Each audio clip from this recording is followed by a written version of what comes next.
Biosecurity, securing your breeders against disease threats. Securing your stocks against infections from internal and external sources of disease.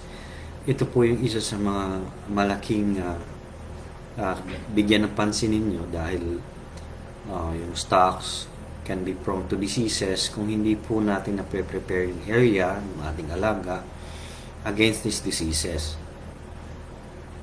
Poultry diseases are the primary causes of losses in poultry and investments. So talaga pong dito, higpitan natin yung ating sistema ng pag-aalaga. Losses due to downtime, no? Mamamatayan kayo, cost of medicines, other inputs, time, money, frustrations, nandyan po lahat yan. So kailangan po ready tayo sa ganyan. Always remember, an ounce of prevention is better than a pound of cure.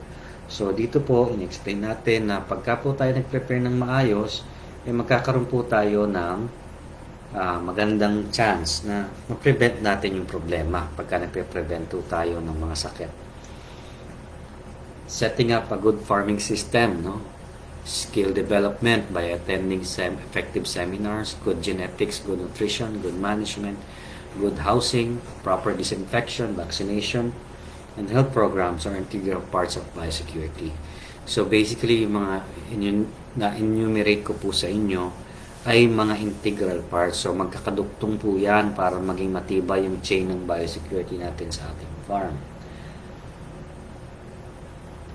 Identifying the source of infections will create awareness on how it start and how to prevent it. So kung naintindihan natin saan po nanggaling yung mga problema sa other chickens, no, sa native chicken, no, sa mga panabong sa paligid, sa mga pagpunta sa mga sabungan, palengke, poultry supply, no, yung pagbisibisita, yan ho yung mga common sources. Kahit po yung ating caretaker, kailangan po ay nape-prevent natin na may alaga sila kasi naililipat ho nila yon sa ating mga alaga. Ito po yung mga sources, ano? Other chickens, manure, yung sa ground, no? Other animals, dirty feeds, dirty premises, feeds, rodents, flies, and other birds. So, pagka na-identify po natin sila, mga sources, pwede po nating maiwasan o ma-minimize. No? Caretakers, visitors, feed deliveries. No? So, dyan po, pwede rin pong source. So, dapat ini-schedule po ang feed deliveries natin. Hanggat maaari po, minimal ang visitors. Hanggat hindi po kailangan, wag pong papabisita. Caretakers po, yung labas-pasok. Pag sa tindahan, may mga native na nakagala ron sa area, maaari pong maglipat po ng ating sakit sa ating mga alaga. Low level of immunity can trigger the opportunistic bacteria, fungus, or parasite to infect or infest our birds. No? So, ibig sabihin po niyan, pag mahina po ang pangangatawan ng alaga, stress dahil sa housing, masyadong mainit, o overcrowded, o halo-halo yung ating mga alaga, can create a low level of immunity. Kaya prone po sila sa sakit. Never range the breeders, high risk. What you range are the F1s as value adding. Hindi po yung breeder ang nire-range, kundi F1. Poultry supplies, market, cockpit arena, live chicken market. Do not proceed to your breeders. Take a shower, change clothes, change footwear. Pag galing po sa labas, wag diretso sa mga alaga. 90% of infections are coming from caretakers, owners, and visitors of the flock. So, dyan po ready tayo, no? Prepared tayo at aware sa mga sources or possible carriers ng infection. Important tips in biosecurity. Plan and study your breeding program. Follow the veterinarian's recommendations, no? Again, never range the birds. Best to elevate them. So, wag pong ilayo po sa sources of infection. Always remove other chickens in the breeding area at least 50 meters away. O kung kaya pong alisin na yun sa isa lugar ng inyong breeding o ilayo ang inyong breeding area, mas maganda po yun dahil po yung factor na yon ay naiiwas. Marami na pong experiences na nakita sa ibang farmers na yung source of infection ay yung sa mga alagang ibang manok na hindi ho napuput into value or consideration sa pag-aalaga. Kahit yung mga nakagala sa paligid ng mga native can be sources of infection. Never bring your footwear in the breeder pen. Lagi pong magpapalit ng tsinelas o the best po ay bota at may foot bath. No? Elevating the breeders from day one will greatly reduce contamination problems. Never allow unauthorized visitors in the breeder area. So pagka po wala kayo, baka po nagpapabisita yung inyong mga caretakers o yung inyong mga bantay sa farm na palagi po pumupunta ron sa breeding area, huwag po ganon. Use disinfectants extensively. So huwag pong titipirin ng disinfectant. Gumamit po ng wastong disinfectant. Magtanong po sa poultry supply kung ano po ang best source, supply ng disinfectant sa locality ninyo. Foot baths po, lagi po maglalagay niyan, lubluban ng paa. Dahil ang common source of infection ay nasa sa mga sapatos o tsinelas o bota. No? Boots, always have boots in your area. And sprayers. Meron po kayong knapsack sprayer or hand sprayer. Importante po yun. Lalo na pagka may bisita, kailangan i-sprayan po yung katawan niyan. Paligid, no? Paikot. At maghuhugas ng kamay. Apog, no? Or limestone. Bibili po yan sa mga agricultural store o may malapit pong hardware, pwede yung kayong bumili ng limestone.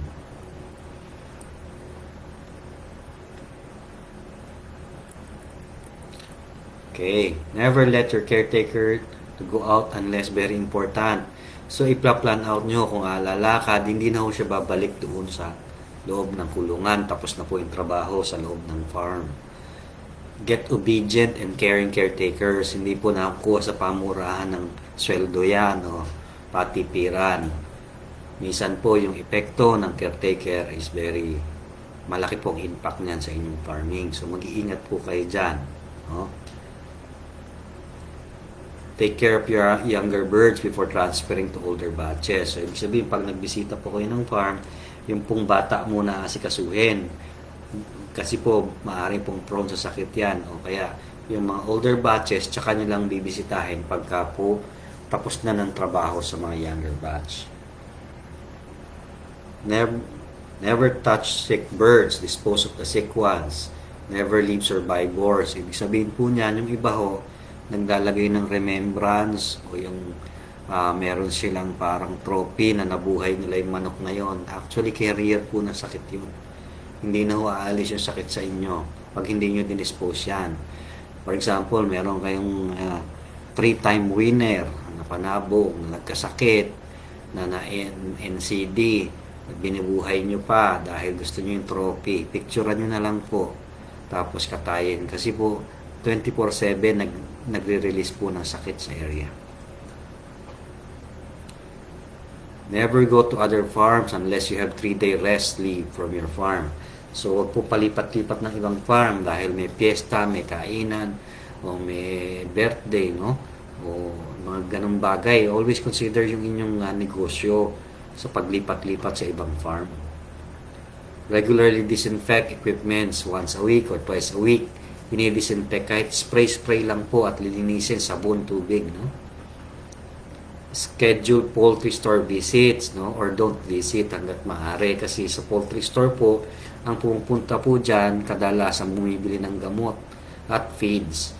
So pagka po may sakit yung alaga nila o hindi nila alam na may sakit, nadadala po nila sa common area yan, which is the poultry store.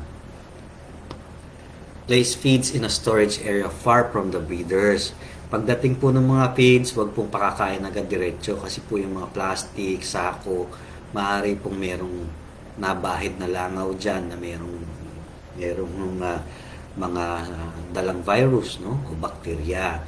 So, pinatatagal muna ng kinabukasan yung ating mga binili sa labas bago ipasok sa mga breeder houses. Have a disposal area of dead birds.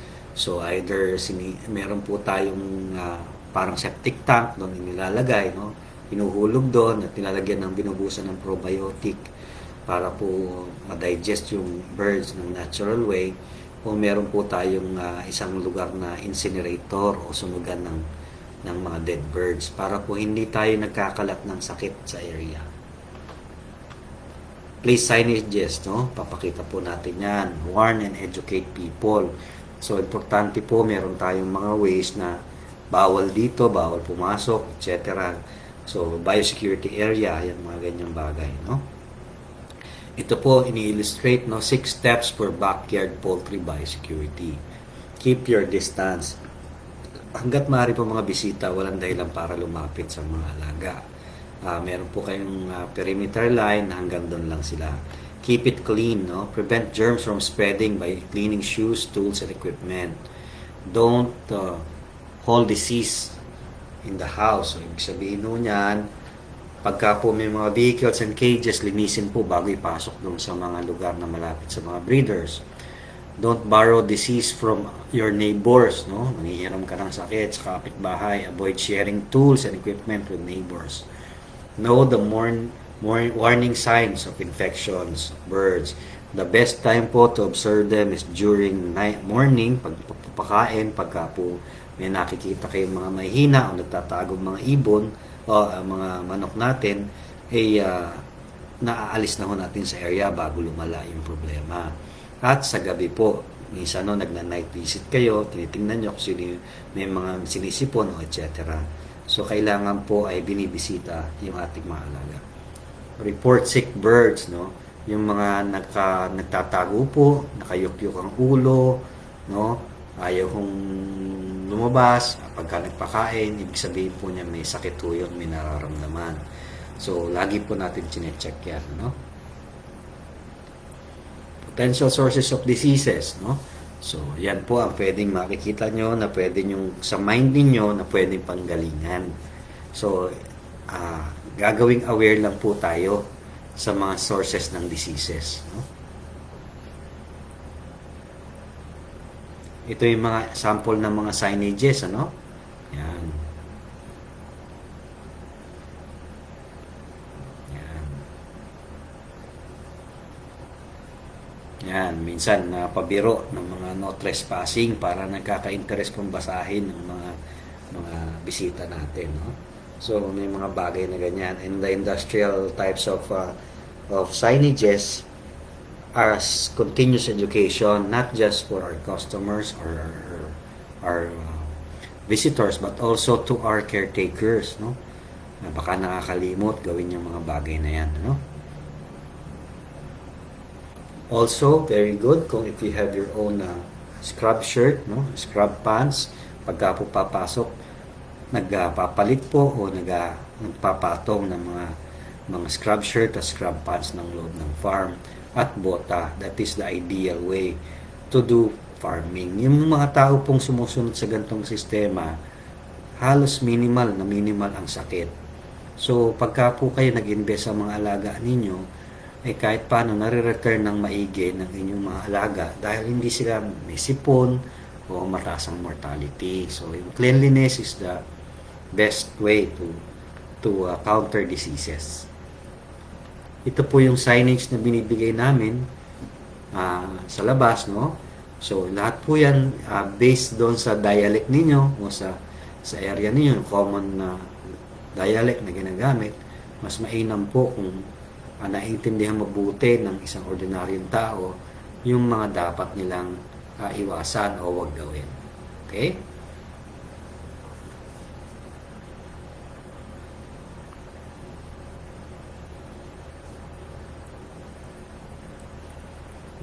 Important tips in biosecurity. Always read and study ways in preventing infection to occur. Updated po tayo. May mga bagong technology po na kailangan nating intindihan para po tayo ay mas makakaiwas. Kahit ultimo yung mga gulong ng sasakyan, pwede pong carrier ng sakit yan. Yung po nagde-deliver ng feeds, kaya po nilalayo natin ang mga feed bodega o feed bins ninyo na wag mo ipapasok agad. Ultimo yung plastic na bitbit. Ngayon po, very relevant dahil po sa new normal.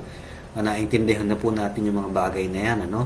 mas naintindihan natin ngayon. So, we just need to practice them. Never mix other breeders from other sources. Wag niyo akong gagawin. Dahil may nagbigay ng manok sa inyo, gusto niyo i-breed, experiment, ilayo niyo po yung ininvestan niyo. Dahil yan, close herd na yan. Hindi niyo kailangan magdagdag pa ng kung ano-ano na accessory na manok.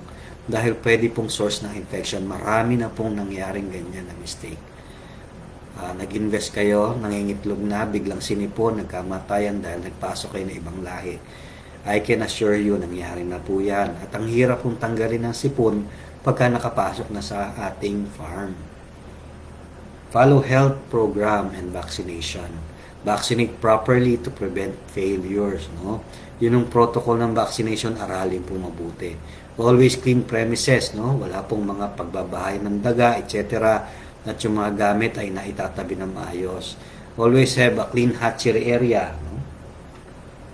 Use correct disinfectants and proper dilution. Follow the prescription ng label ng mga paano gamitin ng mga disinfectant. Meron nung pwede ho sa hayop, meron nung hindi pwede. So, dapat po naintindihan natin. No? Probiotics will not kill the bacteria or virus. Hindi po yan pangpatay yung pro. Hindi po parang politika yan na pro at anti. Hindi po. Ang probiotics po ay pagpaparami ng mas beneficial bacteria like yung sa mga iniinom nating mga Yakult, ganyan, ano. Pero hindi papatayin yung bacteria. So, pag pumasok po yung virus o bacteria at in-spray natin ng probiotic, yung ating mga foot bath at hindi po yan papatayin ng bacteria o virus. It's always a disinfectant. How poultry diseases are spread, no? So, dito po makikita nyo, chicken to chicken contact, no? Yan. So, kailangan ideal po talaga kung meron po mga chicken run na ganyan, lagyan po ng double fencing, siguro mga 1 meter to 1.5 meter sa pagitan. Tapos lagyan po ng tanglad, lagyan po ng oregano na plants dito sa pagitan ng dalawang fence. So, wala pong chicken to chicken contact.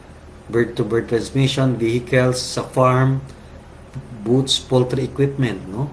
At mga vehicles po, no? Mga tao, mga ahente. Mga ganyan po, hindi po ini-entertain ng mga bisita at ahente doon sa harapan ng mga manok.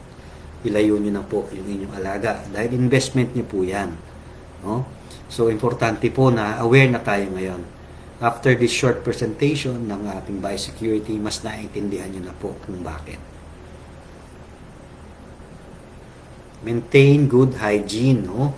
Kasi disease create multiple losses, mortality, lingering disease, no? Low productivity, wastage in feeds dahil napapanis lang feeds, walang kumakain, hindi nako-convert sa karne o itlog. Wastage in medicines, very long downtime. Matagal bago natin ma-eliminate lahat yan pagka nakapasok na. Kaya beforehand, meron tayong an ounce of prevention para maiwasan. So, just a reminder, no? Ito po yung mga bagay-bagay na dapat natin naiintindihan, no? Wrong po yan, chicken to chicken contact. Always use foot baths and rubber boots, no? Investan po natin yan. Magbakuna, mag-disinfect, at mag-aral. Okay, hindi po aral Facebook, ano? Hindi po, ang Facebook po hindi universidad o hindi yan yung dapat kuhanan ng basihan ng mga sinasabi ng ibang tao. Hindi na natin alam mga sources nila. So, dapat reliable ang source natin. Biosecurity as the binding foundation for all inputs in the farm. So, ito pong mga to ay tumatakbo ng tuloy-tuloy kung ito po ay magkakadikit na ginagawa natin o naiintindihan natin ng values. Now, that is the meaning of biosecurity. You are securing the life of the animals as well as the security of the caretakers at kayo kung yung pong alaga nyo ay healthy by using good genetics, proper nutrition, good management, disinfection, and vaccination. So, yung knowledge nyo po rito will be the basic foundations of good biosecurity. Mga basics on disinfectant, very important in killing and reducing bacteria, virus, and molds in the farm. Chlorine only effective on contact. So, yung pong sodium hypochlorite, yung mga bleaches, no? Hindi po pwede sa foot bath yan dahil po yan, ang chlorine is gas in its natural state. Pagka po nainitan yan o naarawan, sumisingaw po yan at wala na kayong disinfectant sa foot bath. So use the proper disinfectant sa foot baths, which are phenols and glutaraldehyde, no? So saktuhin lang po yung dosage, lagi po magpapalit once a week or once or twice a week ng inyong foot bath, depende sa human traffic sa area. For equipment and housing, use glutaraldehydes, no? And then follow instructions on labels. Babasahin niyo po mabuti ang mga labels ng mga disinfectant. Water and probiotics cannot kill viruses, no? Hindi po probiotic ang mag-control ng virus kung hindi tayo and using the right tool, which is a disinfectant. Always have a clean surrounding.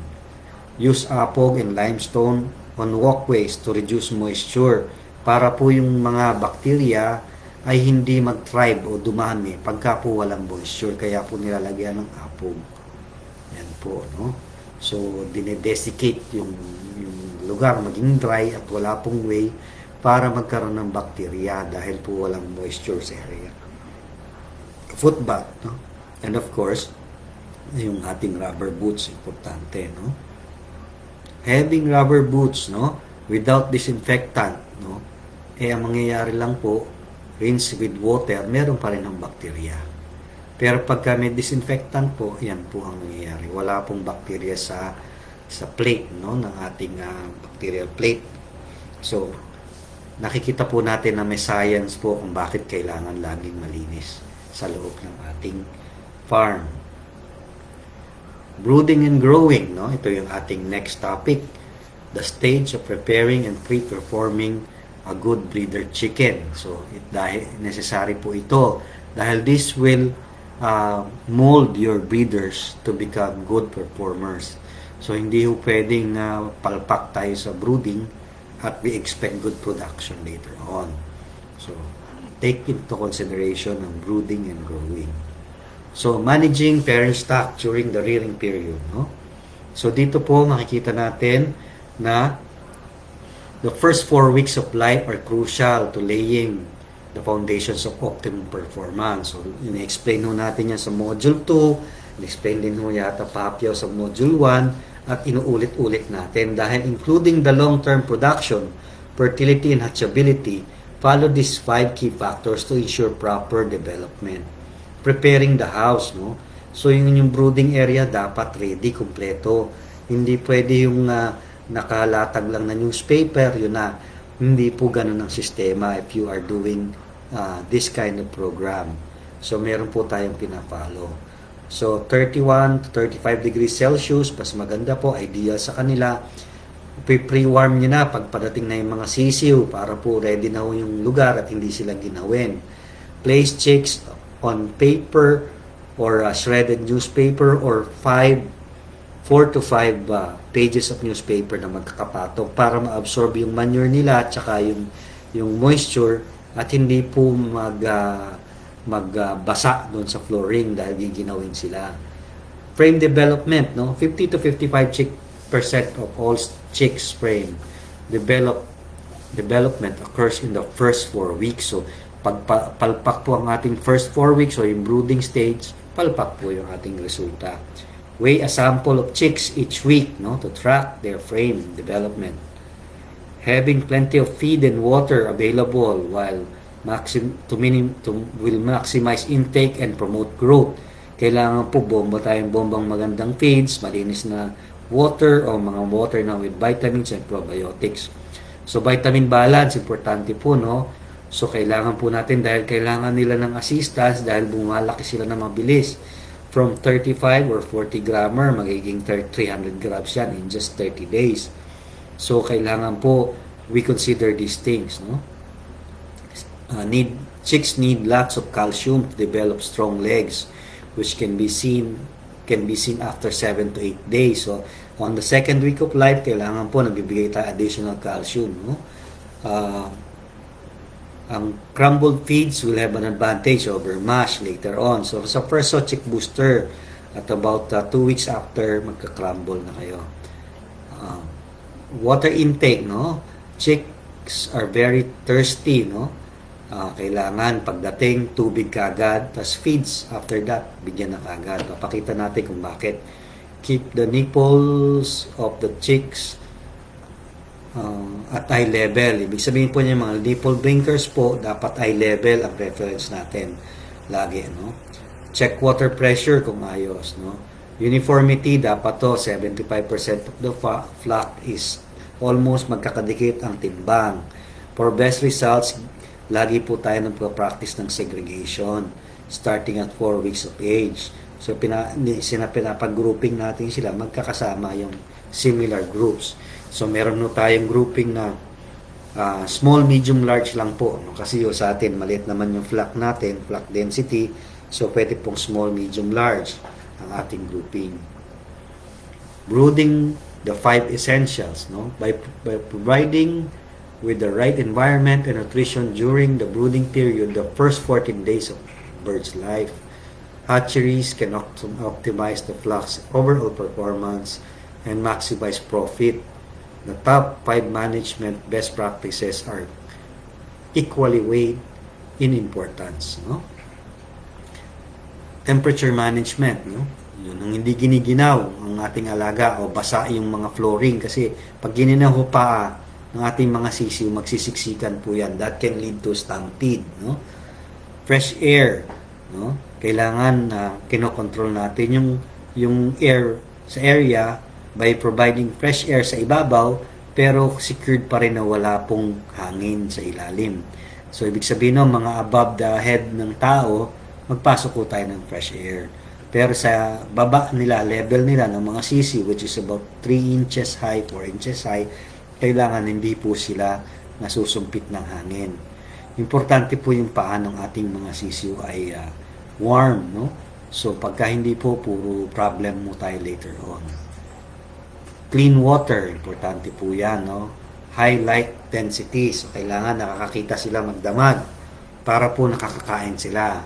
Makakain ka agad, no? And then access to feeds. So importante po yan. Courtesy of cow. Importance of brooding, no? Good breeders are created from good genetics. Good brooding system feeds, housing and biosecurity and sound management. So yan po, no? Brooding is that also the breeder chick development from day 1 to 21. Diyan na po form yung ating muscle, skeleton, organs, and immune system. So hindi yung nagiging sakitin ang isang sisiw na inalagaan ng tama. Brooding is management of insulating the chicks from cold or damp surroundings, no?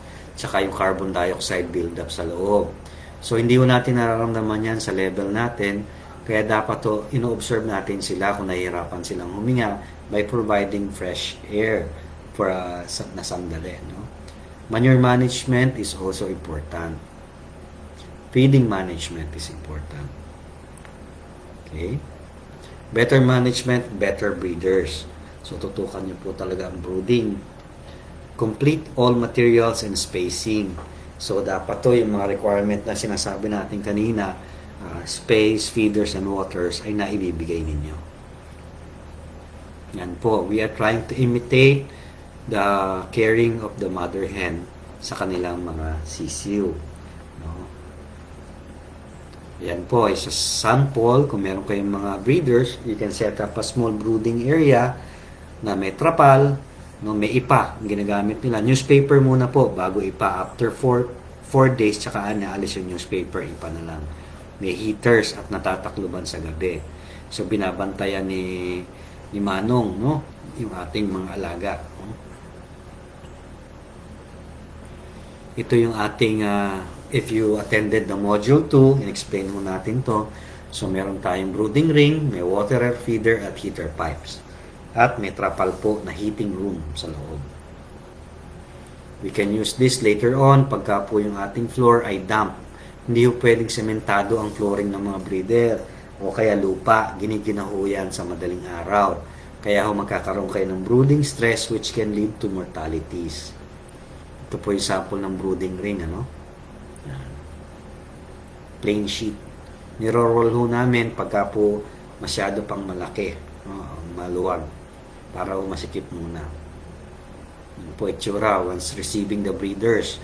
Pine-prepare po yan, nilalagyan po ng chick paper yan sa ibabaw. May chick paper na hong nabibili ngayon para makapal na Manila paper na nag-absorb ng moisture para po hindi ginawin ng ating mga alaga. Tapos trapal ho, paligid.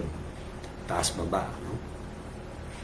Yan ho yung plastic slats. Ito yung chick paper na nabibili. So, meron na hong supply niyan. So, yan po ay ideal na ngayon na gamitin habang nagbo-brooding kayo from day 1 to 30 days or 21 days to 30 days. Yan po ang mga sisiw. Pagka po ganyan, naiinitan ho sila dahil naglalayuan. Di ba? So, pwede pong itaas muna para po hindi sila nahihirapan o na overheat. No? Yan. Gusto nila, nag-huddle sila lagi. So, pagka po ganyan, no, i-observe natin kung komportable sila o stress sila o giniginaw. Yan ang mga signs na nag-umpisa ng ginawin. Ano? So, kailangan magdadagdag tayo ng init. Yan. So, nagkakaroon ng additional source ng heat naman. Kita niyo yung mga feeders at waters na kapaligid doon sa kung saan sila tumatambay para may easy access sila sa water at feeds. Ito yung mga design ng ating mga breeder farmers. Ito ay galing sa ating mga kaibigan sa Marawi na mga tinutulungan natin, no, mga Marawi boys, no, to help them out with the program of free-range chicken in their area.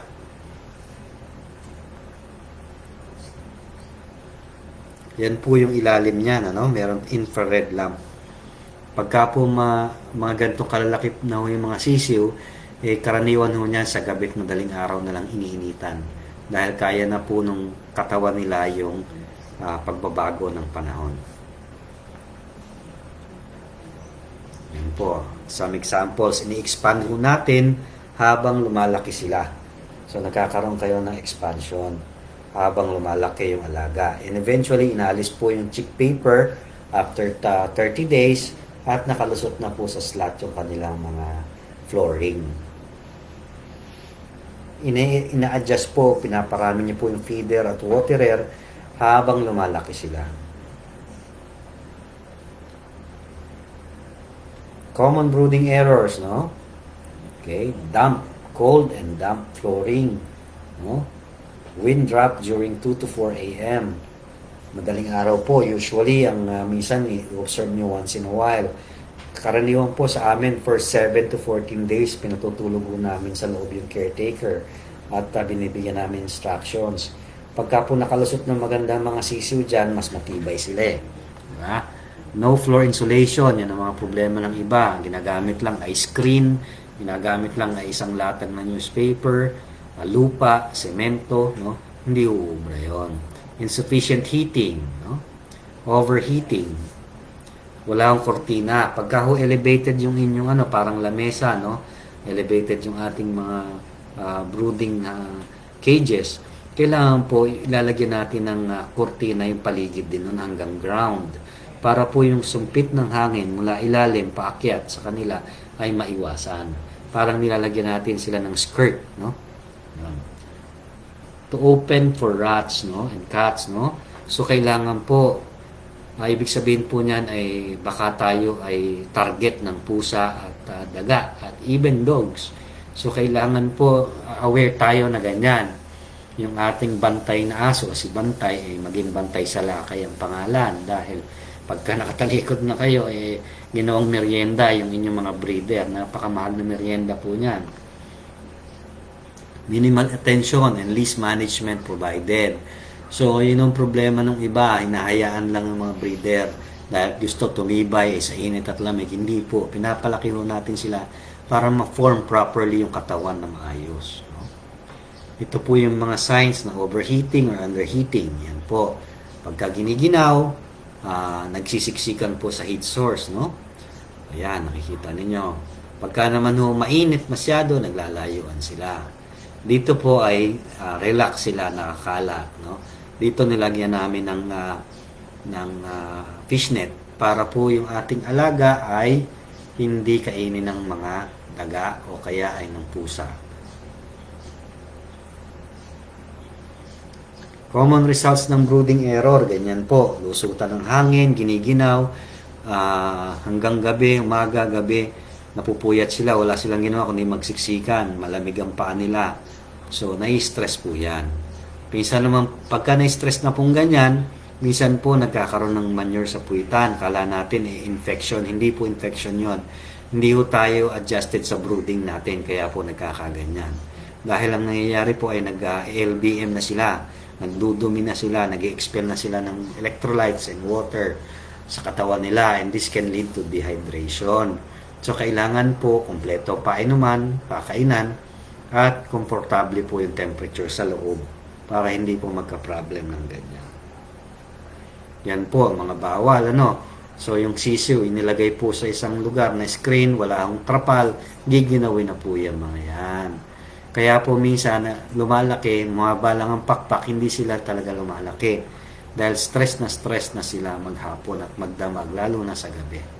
So yung iba ho, talagang double security, nalagyan ng trapal ang paligid. Meron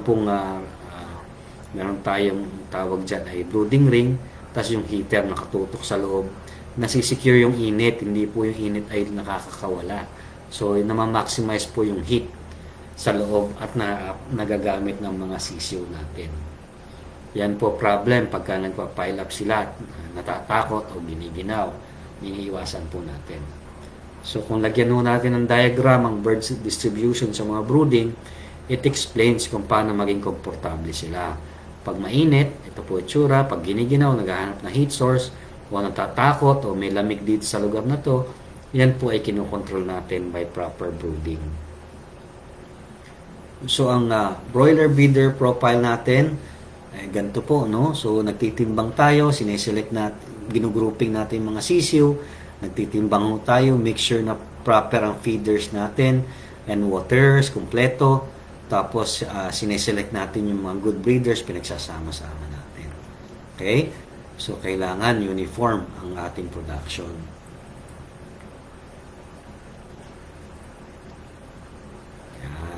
Para po pag ready na sila sa breeding, ay makukuha na nila yung good reproduction, good egg production, makukuha natin dyan. Okay? Basic feeding program po tayo, Upon receiving the breeder chicks, provide the following small pieces of watermelon, bananas, or gelatin, pwede natin bigyan sila. Probiotics will be beneficial. Upon arrival, feed the chicks with good quality chick booster, Huwag po yung luma o nakabilad na, bumili ho kayo ng sariwat bago, Growth and productivity is dictated by good brooding of breeder chicks, unlocks the genetic potential of the birds. Never provide cheap, low quality feeds, Yung mga good brands ang bibili ninyo. I always recommend yung mga ISO certified or HACCP certified. Yung mga ganyan pong mga klaseng mga they really take care of the quality of the feeds, Hindi yung pamurahan ang inahabol natin dahil pagka po nasira ang manok natin, magkakaproblema pa kayo. Always remember that feeds is the main cost you need to manage well. 70% cost yan, of the cost yan. Always have a backup but never overstock ng feeds. Pagka lalo na yan, mga panahon ng bagyo, tag-ulan, iniiwas po natin na mahirapan kayong kumuha ng feeds. So usually, you always have a 7-day to 8-day backup ng feeds. Ibig sabihin po, good for 7 days yung inyong feeds. At bago po maubusan, na inaabangan nyo ng bumili agad, So, meron po kayong, hindi ko nagugutom ang ating mga alaga. Always inform the supplier to give you the newest batch. Kaya po may mga ganyan, mga tag. Nakikita natin na bago ho yun na ibibigay sa atin. Hindi yung luma na, mga nadapuan ng langaw, naarawan, nainitan. So, we care for this. We care for our breeders. The breeders will take care of us if we take care of them well, Avoid feed wastage. Always remember, 70% of your cost is feeds. Error in knowledge and application is very expensive. Magastos po.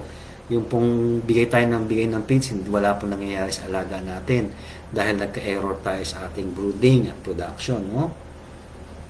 Ito po ang example by actual science, no? Yung pong pinakain ho natin na agad sa umpisa, within 24 to 48 hours, maganda po yung quality ng bituka nila, no? Maganda po at nag-develop ng maayos. So, kumbaga, tight yung yung hindi ho siya yung limp, yung malambot, no? Feeds available 8 hours later, no? So, yun po yung epekto. At yung hindi ho pinakain, no? Yan po, nagiging manipis ang at parang malata. No? Yan yung iniiwasan natin, no? So, importante po, feed available at start na para na-develop ng maayos yung bituka. Tips in feeding program, no? Always complete the feeders, waters, and space in the shed. Signs of lack of feeders and waters, chickens are scampering for feed space. Yung gutom na gutom sila, nagtatapakan na sila, hindi po magandang picture yon. Hindi po ibig sabihin active yung alaga natin. Simple lang po ang ibig sabihin ng gutom ho yung alaga, hindi po pinapakain ng gusto. Animals are congested and stressed, panicky, overcrowding. Magkakasakit po yan dahil na-stress, no? Check this point first to assure proper distribution of feeds and uniform growth can be achieved. Okay, always set clean feeders and waters. So nililinis po ang ating feeders at waters 2 beses ang araw. Hindi po pwedeng inaamag na po yung ating mga feeders at meron na po tayong aquarium sa loob ng ating mga waterer. May lumot na, no? Clean, airy, and spacious surrounding is needed. Transition of feeds. Feed as it grows program. No? Day 1 to 21, chick booster, chick starter crumble, 22 to 40 days, plus calcium supplement. Day 41 to 150 days, grower crumble. Start to play. Pag nag-start to play, grower crumble muna ang gagamitin, no? Pag nag 5% na ang laying, mag-shift na kayo sa layer crumble. Pag nag 49 weeks na po, pwede na kayo mag-shift sa crumble type 2 na feeds, no? Yan po, no?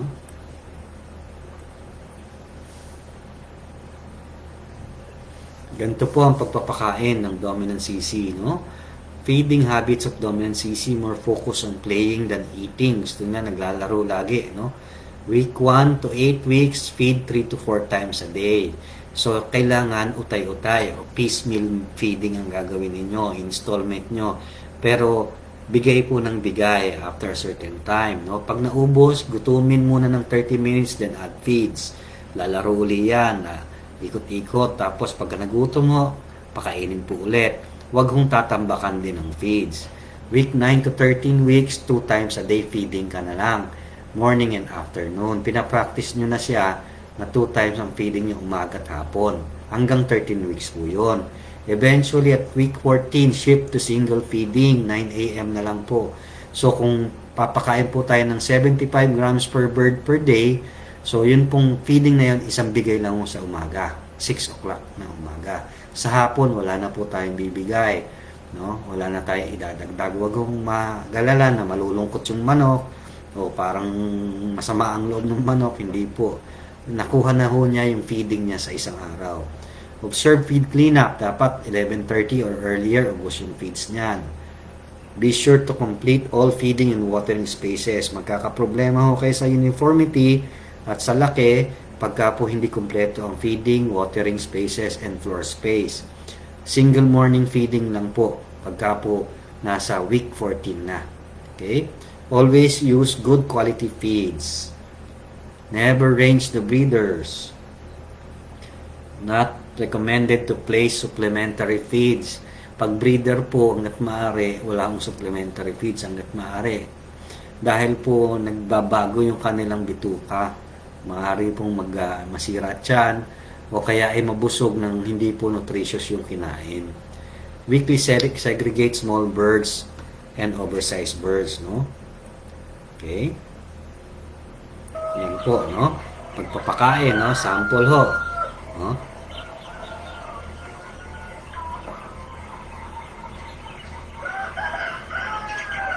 Ayan na, gusto naglalaro muna, lalabas, lalayo, tapos babalik, kakain ulit. No?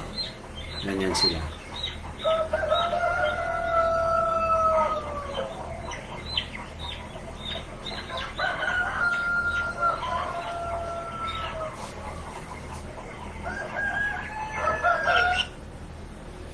Pointers on feeding chicks during brooding at laying. For example po, no, we will follow the standards sa table. But, pagka po mga lumalaki pa lang sila, pakain lang ho kayo ng pakain. Huwag ho kayo magalalang tumaba sila. So, for example, 12 grams per day. Ang pakain times 100 heads. It is 1.2 kilos. Di-divide nyo po yun sa buong araw. Pag tingin nyo ganado sila kumain, dagdagan nyo pa rin po. Spread at 1.2 kilos to 4 feeding times, no? 6, 10, 2, and 6, no? So, pag kulang pa ho, bigyan nyo pa ho. Ibig sabihin, ganado sila kumain dahil nagpo-form ho tayo ng katawan, no? Ito po yung average feed consumption. So, pagka po yung lugar, nagbabago po ang mga nutrition ng mga feeds, nag-a-adjust din po tayo. So, pagka nagutom, bigay. Pagka nagutom, bigay. So, eventually po, more or less, it will go within that bracket ng kanilang pagkain. For example, 8 weeks old, more or less kinakain niya 49 grams per day. So, ang kinain na po niyan mula nung siya ay nag-day old hanggang 8 weeks old, yung mga 1.7 kilos na kinain niyan. So, pag titingnan natin sa minimal, dahil tag-init po ang panahon, minsan sa ating tropical country, ang babae po ay 630 grams ang timbang at 800 grams naman po sa lalaki. So, this is the average, estimated average po pagka po nag-weekly weighing tayo. Clean feeders on every loading. Lagi pong malinis. Always have ample water and clean waters 3 times a day. Water must be placed 3 times a day. Maglilinis po, malaging malinis. Ano? And add feeder and waters every 3 days. Mag-expand po kayo pag sisiw pa lang. Always use good quality feeds. Can destroy flock if bad quality. So, pinapakita lang mo natin yung picture uli ng ating table. Age in weeks, sa 3 weeks old, mga 24 grams ang kakainin niya ng estimate, no? At approximately ito po mga timbang na ating inaano. Pagka po maganda ang panahon, ito po nakukuha nila na timbang at the age of 3 weeks. So, ngayon po mas naiintindihan nyo itong table na to, no? So, lagi po nating babasihan ng table natin. Yan ho yung ating reference guide kung lumalaki po ng gusto ang ating alaga sa weekly basis. Always perform sample weighing. So, we do weekly weighings, no? 10% po ng sample ng flock, lagi natin wini-weigh every 7 days. Kung Wednesday po yan, tuwing hapon, o Wednesday tuwing hapon, no, hanggat mare, wala akong feeds na karga na yung katawan nila, tintimbang natin, 10% po. Preferably on a cool part of the day, so late afternoon po, no? Early evening, use a good and accurate weighing scale. May mga digital pong nabibili na. Get random samples. No? Wag ko yung pinipili nyo yung malalaki pagka nagtitimbang. Hindi po pagandahan ang ating sistema. Pabutihan po ng ating uniformity. Check for averages. No? I-average nyo po at i-compare nyo ron sa table. Remove the smaller ones. I-segregate nyo po. Pakainin ng bukod pa. Wag pong isama sa malalaking alaga. Dahil mabubuli po yan. Use pails or crates to secure the chicken. So, meron kayong mga lalagyan. Huwag mong ibitin yung manok o talian. Always record the development. So, ito po, no? Going back to the table. Ang mga critical ages po, yung age week of 8 weeks of age, 12 weeks of age, at 16. Dapat po, dyan sa time na yan, nakuha natin yung mga target weights nila. So, importante po na makuha natin target. Critical po yan na makikita natin maganda ang nangingin takbo ng development ng kanilang katawan. So, yun mga tips po yan, mga important tips na hindi po binibigay ng iba. At sa atin po, sinishare natin yan dahil di sa module 3, importante po maging successful kayo sa inyong breeding, no? Yun po, sample ng ating uh, nag-selection tayo. So yung maliliit, siniselect po yan. Nalagay po natin doon, may lambat po yan. May lambat na harang. Yan. Pag maliliit, namputin na kaagad.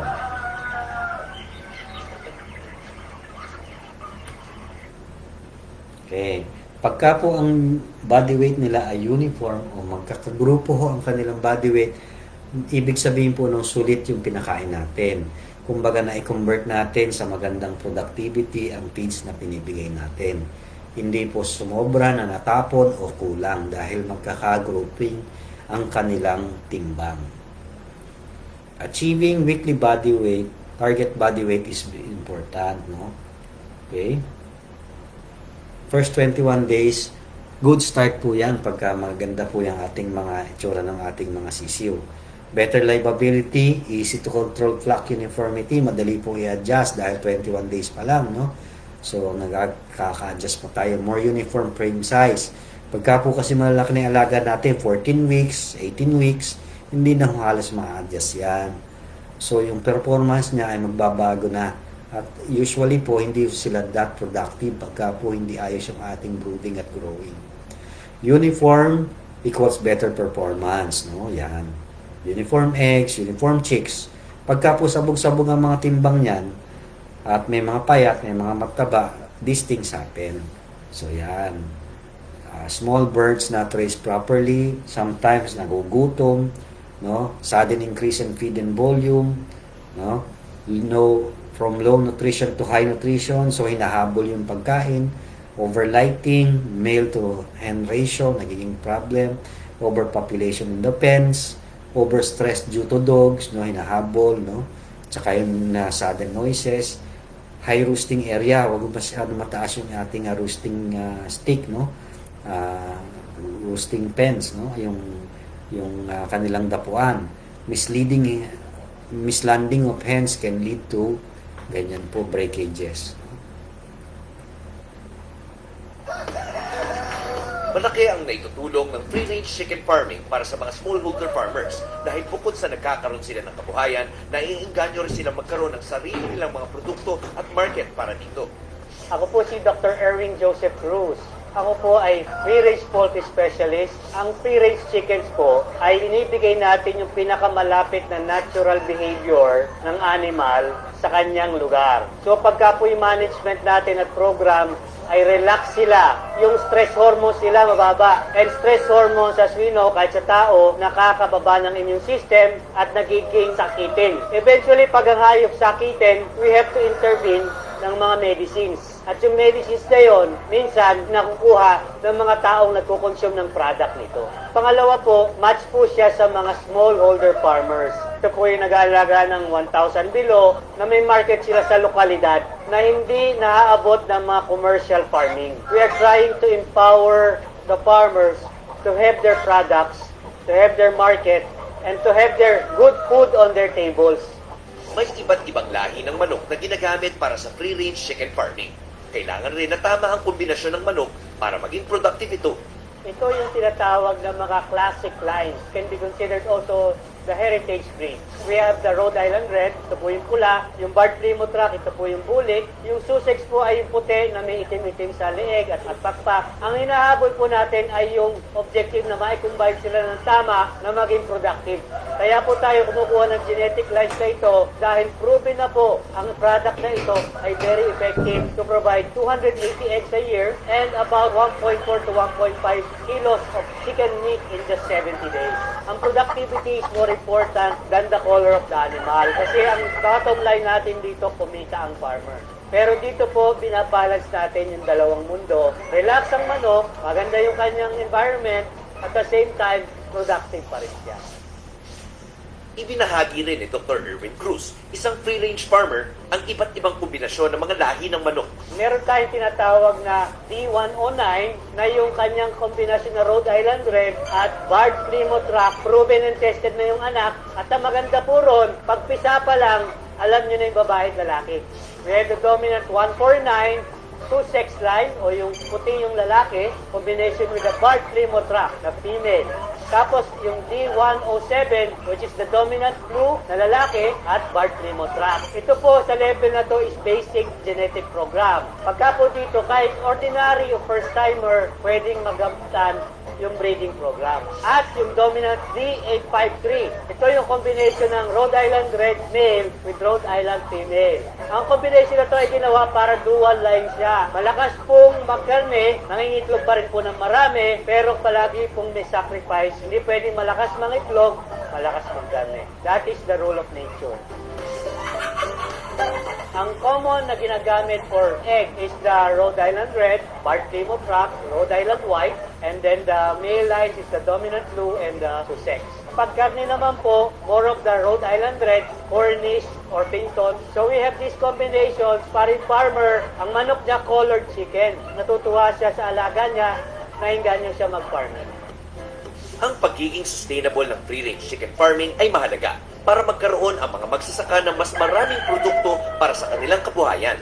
Kami po ay nag-produce ng programa. That is part of the empowerment of smallholder poultry farmers. Pagka po kayo, ini-empower niyo yung farmer, binibigyan niyo po siya ng oportunidad na lumaki at lumawak ang negosyo niya. So, pwede po silang kumuha sa amin ng breeders. Pwede naman kumuha sa amin ng CISU lang o F1 lang. And we have seminars and technical consultations for you para maging maunlad ang program sa probinsya.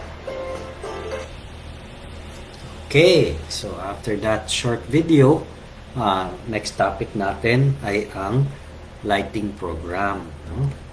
Yung lighting program po ay importante pagka dinedevelop na natin yung sexual maturity ng ating mga alaga. Red lights are also more stimulating, no? More uniform for production if properly stimulated together with light. Correct lighting program will maximize production of eggs, no? And no light exposure, less eggs ang madidevelop sa loob ng katawan ng ating hayop. So ito po yung sa manual, para po to explain it more simpler, ito po yung sistema. So week 1 to week 3, the whole night po meron tayong ilaw. Pagdating po ng after 4 weeks, no, pwede na po tayo naglalagay ng ilaw sa labas ng ating pen. At eventually po ay binabawasan natin ilaw sa loob. And then sa age 15 weeks po, nagdadagdag na tayo ng ilaw sa gabi. So, assuming 12 hours po tayo dito sa Pilipinas, ano? 12 hours, no? Na may ilaw, pagkatapos po ng ilaw sa hapon, ng natural light, no? Nang galing sa araw, 6 to 6:30 p.m. may ilaw tayo. Tapos habang tumatanda po yung ating breeder, nagdadagdag po tayo ng dadagdag. Kami po nagre-recommend may ilaw din kayo sa umaga, 5 to 6 a.m., tapos 6 to 7 p.m. at age 17. Age 20 po, 5 to 6 a.m. ang ilaw, 6 to 9 p.m. naman ang ilaw sa gabi, at sarado na po yan hanggang kinaumagahan ng 5. So meron nung tayong nabibiling mga DIY o yung mga nabibiling automatic lighting on-off, no? Bili lang po tayo sa hardware. Feeding for egg production, no? Techniques to maximize production and reduce feed cost. Dito po kailangan naintindihan natin yung hen day. Ang hen day po, pag ini-explain natin ng simpler term, ay number of eggs over the number of hens. Pag kinuha naman yung percentage times 100. So, yun po makikita natin percent hen day. Meron pong mga time yan na kailangan nag-i-increase tayo ng pakain based doon sa production na ibinibigay nila. Hindi po tayo magbubuhos lang ng pakain, no? So, importante po yan, no? Feeding for production. More uniform maturity, the faster the increase in egg production. More efficient feed consumption. Commonly at around 80 to 90 grams na kinakain ng per hen per day at 18 to 19 weeks. Once the first egg is found, wait for 5% hen day. So, 5% of the total population ng hen. Pagka ng 5% na yan, magdadagdag na tayo ng 5 grams. Pagka hindi pa umi-increase ang production, hindi po tayo magdadagdag ng feeds. Assuming that the healthy and 75 to 80% ang uniformity in weight and maturity, yan po ay ina-assume natin tataas ang egg production. If not increasing, check nyo po yung kanilang health. check feed cleanup. Dapat to within 3 hours po plus 1 hour or 1.5 hours more, dapat nauubos na yung feeds. If feed cleanup is 1 hour only, add 5 grams. Ibig sabihin, kulang po yung nutrition na kukuha nila. Ito po ang translation din po niya, no? Once nag-reach ng 5%, add 5 grams per hen per day. Usually, mangingitlog po yung alaga niya at around 18 weeks at 90 grams per hen per day. So, importante po, tinitimbang natin yung pakain din, no? At about this time, pagka po nag-reach ng 5% ang hen day natin o percent laying, plus 5 grams yung 90, 95. Pag nag-15% ang hen day, add na naman kayo ng 5 grams sa 95, plus 500 grams. So, nag-30% ang hen day, add po kayo. As you reach 222 grams per bird per day. So, may maintain nyo lang po yan habang nasa 80 to 90% ang inyong production. Okay? Pagka po yan ay na-maintain nyo dyan at 49 weeks or the production is slowly going down, magre-reduce na po kayo ng 1 gram per week until you reach 100 grams to make it more efficient. No? The preparation during brooding and growing stage will dictate a good production or not. So yung pong grade nyo ay yung productivity ng alaga ninyo. Pero yung tinrabaho nyo po ay from brooding to growing. Dahil na-secure na po natin ang genetics at maayos na, yun pong inyong performance sa inyong farming ang magdidictate naman kung gaano karami ang ipoproduce nilang itlog. High temperature can affect egg production. Pagka mainit po, hindi sila nakakakain masyado, their nutrition is not enough, o kaya ay hingal sila ng hingal, no? It can reduce the quality of chicks that you produce, o kaya humihina po yung pisa natin. Always take consideration of weather.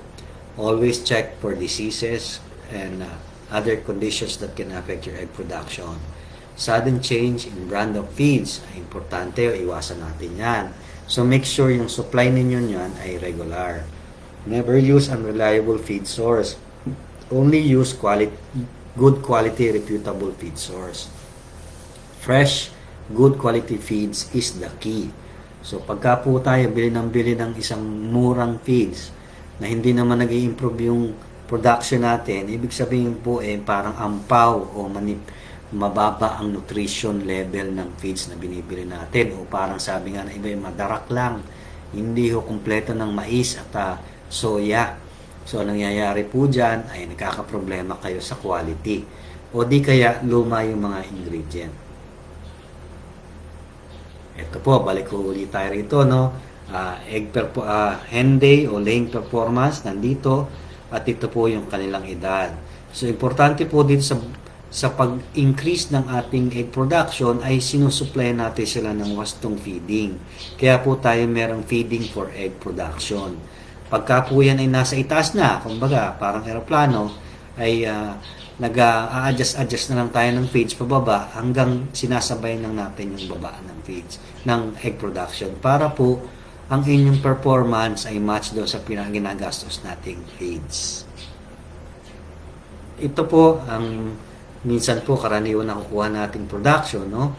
Dahil po dito sa tropical country, medyo yung ating panahon ay humid, may panahon na mainit, panahon na tag-ulan. So, nakaka-apekto sa performance din talaga. So, this is more an illustration of the performances that we get here in the Philippines. No? Ngayon po, kung ang ating production ay ganito, ito yung standard. No? At ito ang ating actual production. Pagka may graph po tayo, meron po tayo kailangan ayusin sa next batch ng growing, brooding at growing. Ibig sabihin po niyan, hindi nag-perform ng maganda yung ating mga hens. So, ibig sabihin po niya, kailangan tayo mag-adjust sa ating performances before laying. Ito po ay, kumbaga, ito na yung grade nila sa performance na tinrabaho nila from brooding at growing. So, kung ano po yung ginawa ninyo sa brooding at growing will be reflected in the productivity of your breeders. Okay? Feeds provided in the morning lang po. So, usually 5:30 to 6 a.m. No? And then, be sure all have feeding space. synchronize ang feeding, sabay-sabay yung kain kasi hindi naman wala naman puro tuka lang sila, no. So kailangan sabay-sabay kain, nakukuha nilang inputs.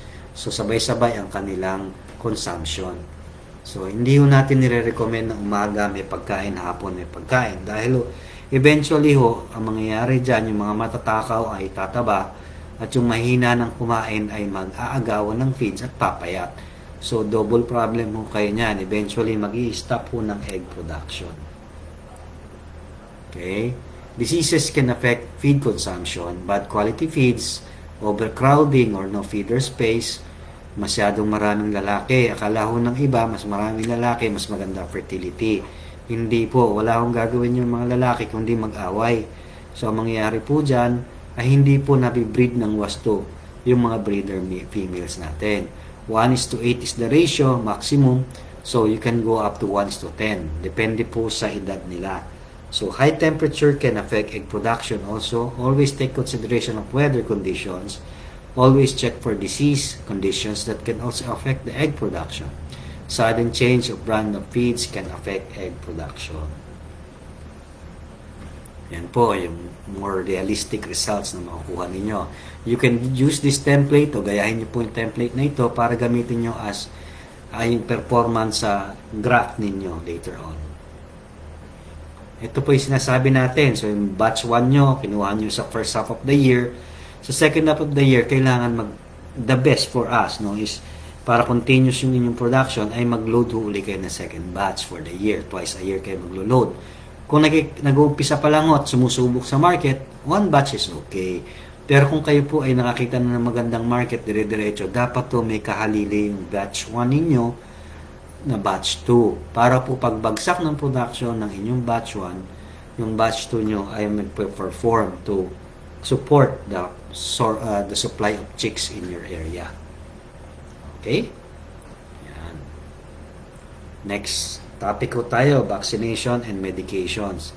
Ito po, ang maganda po sa online seminars, no? Like this, is pwede nyo ulit-ulitin. For the next 7 days po, you have the leisure of repeat or review the seminar. O chap-chapin nyo po sa mga small portions pag busy po tayo sa araw, no? So, para po kayo ay na-absorb at nadadigest nyo po yung mga knowledge na makukuha nyo rito. Ito po ang aming sample ng basic vaccination program for breeders. Day 1 po, bakunado na po yan from our source sa Czech Republic. Day 7 po, magbo-booster primer ho tayo ng B1B1, no? Plus IB, eye drop.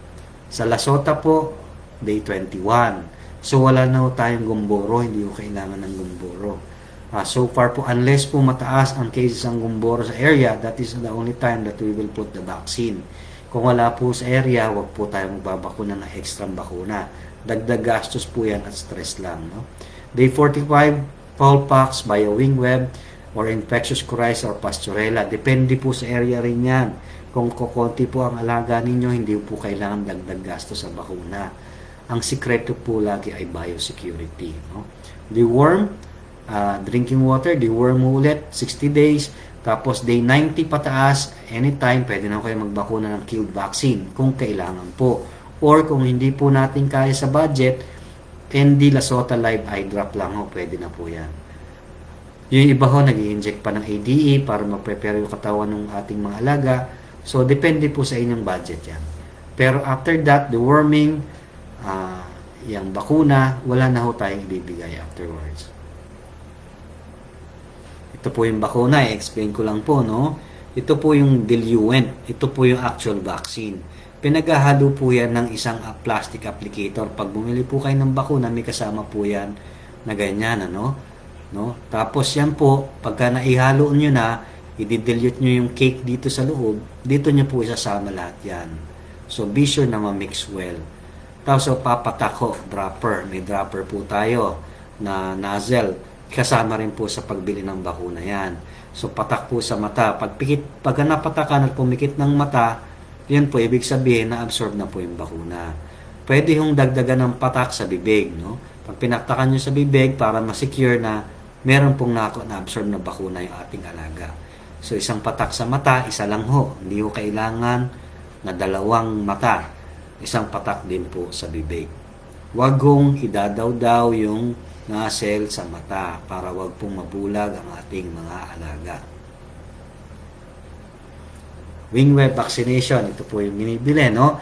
Meron po naman mga tutorials to sa YouTube, no? Pwede nyo tignan and how to do it.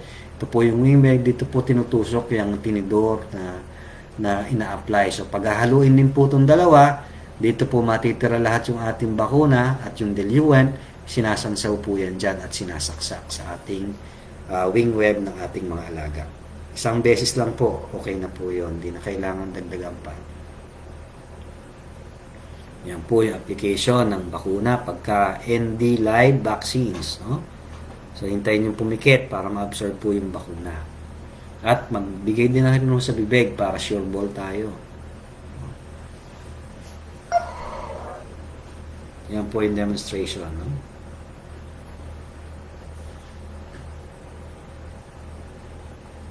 Ang gagamitin nyo pong dispenser, yung pong plastic, wag ho yung bote, hindi ho mapipiga yung bote.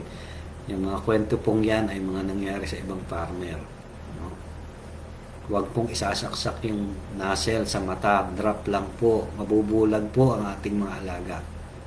Yun. No? Slow mo pa yan. Ha? Ayun. Okay? Breast po. Intramuscular. Nilalagay po sa pinakapitso. Hindi po tayo tatagis ng masyado sa gitna ng dibdib nila o yung kill bone. Pagka magpaso masyado, pupunta ho sa ribs yan, pupunta sa heart, tsaka sa kanilang lungs. Mamamatay po yung ating alaga. So, kailangan po maingat tayo sa pagsasaksak niyan.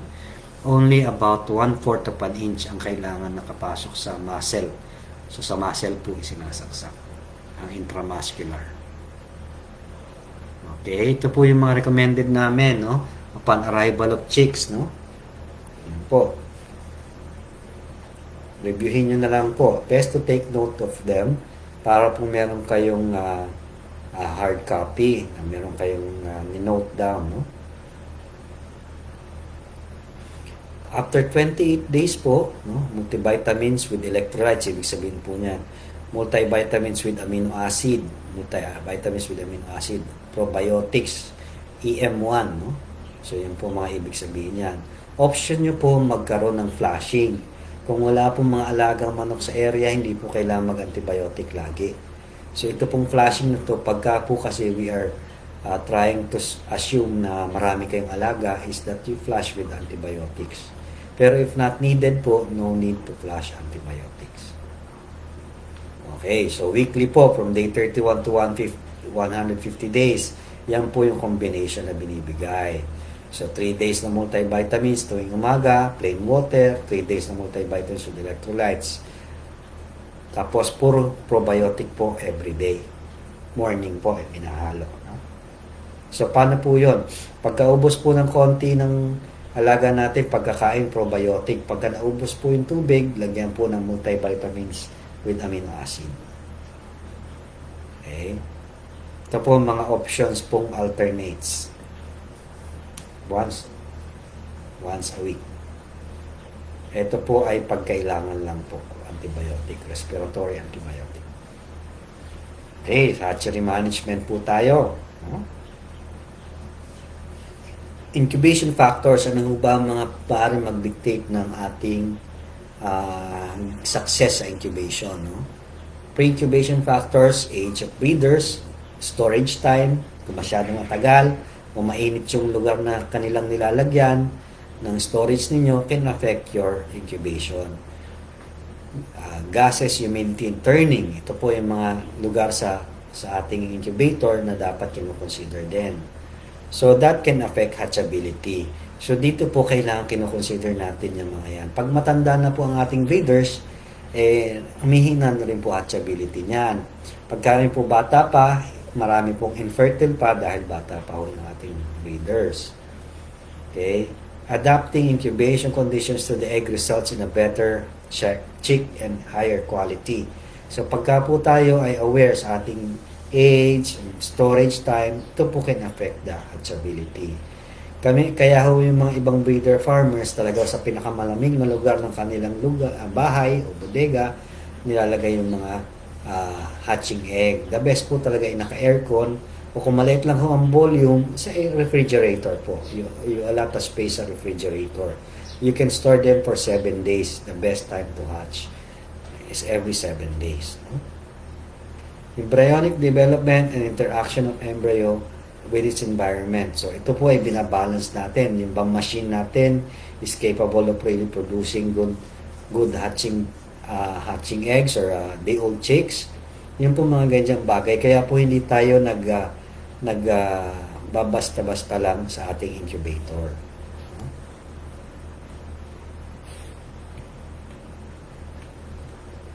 Okay. We will have a good production of chicks. Mas marami pong mapipisa kaysa sa hindi. Later on, magkakaroon tayo ng Module 4, which is basically marketing and troubleshooting. No? Sa troubleshooting po, we will also include incubation on how to prevent problems in incubation and a thorough discussion of that. So, sa marketing naman po, we will try to discuss ano po yung mga do's and don'ts at mga bagay na dapat i-consider pagka nagmamarket kayo ng day-old chick sa area ninyo. Hatching egg collection and storage. Collection of eggs must be 4 times a day. Hindi po porke ko konti na production ay hindi nyo kukunin yung mga itlog sa loob. Kailangan po 4 times a day. Dapat hindi silang mainitan. Sa oras na mainitan po yung ating hatching egg, magpe-fertilize na po yan. At pagka yan nahinto, dahil nagbago na naman ang temperature, mamamatay po yun. Yun po yung mga penoy. Penoy na meron pong similya. Meron pong penoy na walang similya dahil po bata pa yung ating mga breeders o kaya ay hindi na may mate properly ng ating rooster. So yun po yung mga penoy na walang similya. Store the hatching egg point side down. So nakapatusok po ang hatching egg. Yung round side nila ng egg ay naka-facing up. Never leave eggs in the nest, no? Ang mangyayari po dyan, magiging broody yung hen, nagiging incubator sila, ayaw na nila mangitlog, stop egg production, lilipasan po kayo ng peak of production. So, iniiwas po natin yan. Kaya kinukuha natin yung itlog 4 times a day. Transfer eggs in a cool room or aircon room. That is part of your investment. O kaya sa refrigerator. Select thin shell, small eggs, deformed eggs, and very large eggs. Not for hatching. No? And slightly dirty, clean nyo po with 2 tablespoon vinegar per liter of water. So, importante po yan. Na pagka masyado madumi naman po, wag na pong isama sa hatching kasi po puputok po yung itlog dyan. Ibig sabihin may mikrobyo na ho sa loob. So, meron din pong mga egg cleaners tayo, hatching egg cleaners na bibili, solutions. You just follow that and look for that in your area. Always manage nest boxes and floor eggs. No? Soiled eggs, source of infection yan. That will become exploders. 3 days of storage is ideal kung wala po tayong cooling area or refrigerator. Tsaka ho kayo mag-load lagi every 3 days. 7 days reduction, about 3 to 5% hatchability. Pero beyond that, mataas po ang mawawala habang tumatanda po yung itlog. Okay? Nawawalang opportunity sa atin sa hatching egg. So, ideally 7 days. Para po may weekly, kunyari every Tuesday kayo nagpipisa. So, nape-prepare niyo po lahat. Every Tuesday, yung customer nyo, pwede nyo nang papuntahin sa inyong lugar para to collect the day-old chicks. Always have clean egg nest, no? Use clean trays. First in, first out. Always i-record po yan. Yung mga matatanda, baka naiiwan ho, yung mga old eggs. So, it can affect your hatchability. Collect 4 times a day. Hindi ho once a day lang. Or twice a day. Kailangan po 4 times. 70 to 80% of the eggs laid in the morning. So, ang volume po talaga ng production nasa morning. Must not be placed in direct sunlight. Huwag kong paaarawan, no? Pabibilad sa araw. Must not be temporarily placed in hot environment like bodega. Yung pagka lunchtime ang kaugailan na iba ay lunchtime na, iiwan lahat ng trabaho. Ang mangyayari po na bibilad po sa init yung ating mga hatching egg. Mamamatay po yung semilya. Ano pa ho, ideal temperature for egg storage is 16 degrees. Mahirap pong i-meet yan dito sa climate natin. Pero putting them in refrigerators will reduce the chance of infertility o embryonic death. No? Refrigerate. No? Refrigerate. Above 19 degrees Celsius, you need the eggs set every 3 days para po siguradong mas marami pong mapisa. Preheating is needed before setting in the incubator. Ibig sabihin po niyan, kung kayo ay magseset bukas, 12 hours before, ay inilabas nyo na sa room temperature ang inyong hatching egg. Hindi yung pwedeng diretso from the refrigerator, diretso sa incubator. Masisira po yung mga itlog. Kailangan mag-room temperature muna ang temperature nila ng mga eggs bago po natin isalang. No? Important po yan. 12 hours before ang preheating. Yan po, ilalagay namin sa egg room na may air condition. So, kasama po sa costing natin yan dahil po yan ay will preserve the eggs and will increase the productivity. Okay, nilalagyan ho rin namin ng insulation para ho yung lamig ay tumagal sa egg room. Nilalagyan po namin ng additional curtains, no? Para po sigurado tayo at least 18 degrees Celsius, no? Na maganda po 16. So nandyan po naka-label po yung lugar kung saan yung kada pen o kada breeder na magkakagrupo po yan. So ay meron po kayo extra thermometer lagi para po naka-counter check nyo yung inyong aircon kung doon sa other side ng room ay meron pong temperature na maayos pa din, no? So importante po yan.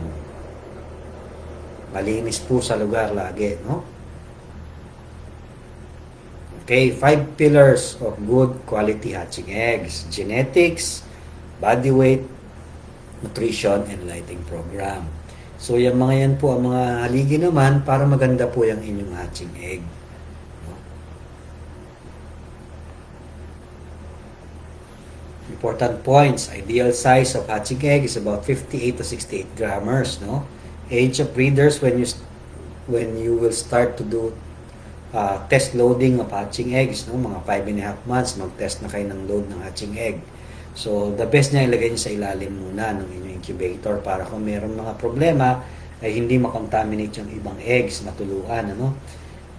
Male breeder are delayed in maturity. So, always remember that. Huwag mong ihalo ng maaga kasi ma-underho ng mga breeder na babae, yung mga breeder na lalaki. So, meron din ho yan sa manok, huwag kayo mag-alala. So, yan po ay nangyayari din. So, dapat to nilalagay yung mga barako natin sa mga lugar na sa edad na dapat matured at matatapang na sila. No? Breeder ratio is 1 male to 5 to 8 females. So, 8 females is ideal, 1:8.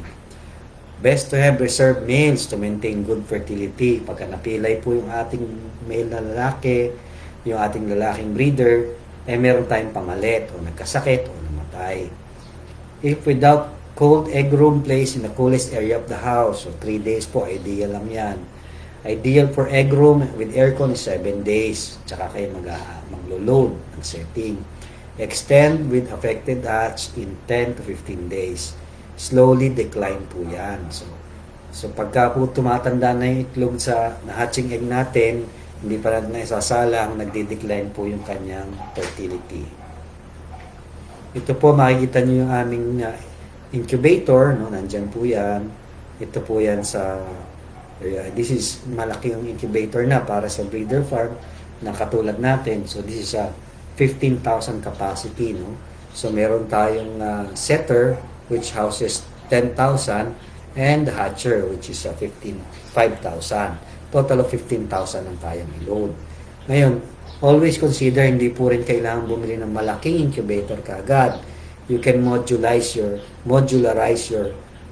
incubators. Meron po tayong mamaya papakitang table on the capacity of incubators para hindi kayo mabigla sa gastos, no? Eggs are stored pointed side down, no? 3 to 7 days storage. Pag ganyan po ang itsura. Okay? You can start seeing this from about around 7 to 10 days. Yan po ang itsura. Meron ng ugat-ugat. Ibig sabihin ng buhay po yung ating embryo sa loob, no? So, candling time will be around 4 to 19 days. Pwede rin po may candling box kayo, candling can, no? Yung po mga dirty, wag na po natin isalang yung mga ganyan kadudumi. So, as much as possible, egg nest management is very important. Yung po mga ganyan, yung broken, hindi po pwedeng isalang yan. Pagka po tayo maraming balot, no? So, kailangan po i-consider natin over humidity, no? Or may problema ho tayo sa ating hatcher. Sa hatcher po natin. Ang problema, or under humidity. Ito po, just to give you an example, egg growth schedule, no? So, mga 5 days pataas po, pwede na kayo mag-candling actually. So, makikita na po, pagka po mga wala hong lumalabas, ilabas na po, penoy na po yun. Huwag nang patagalin dahil dagdag sa ating cargo sa incubator. So, hanggang ganyan po, dito po ideal na for hatching na po yung mga ganyan.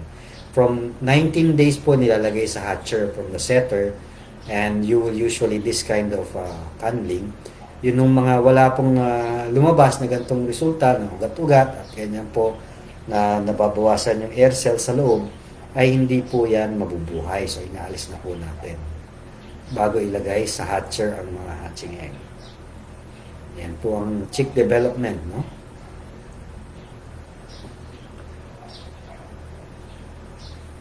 Okay.